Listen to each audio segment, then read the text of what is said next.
மாலை நேர சூரியன் மேற்கிலிருந்து பார்க்கிறான். வேலியோர பூக்களின் வசந்த கீதம் கேட்கிறான். அந்தி வெயில் வேளைதான் ஆசை பூக்கும் நேரம். புல்லின் மீது வாடைதான் பனியை மெல்ல தூவும். போதும் போதும் தீர்ந்தது வேதனை.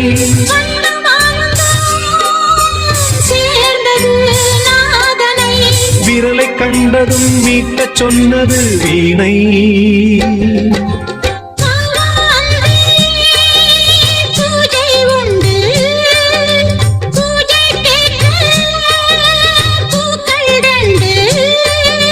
பறவை அழைத்தது, அதற்கொரு துணையும் கிடைத்தது. சிறகை விரித்தது, வலம் வரத்தான்.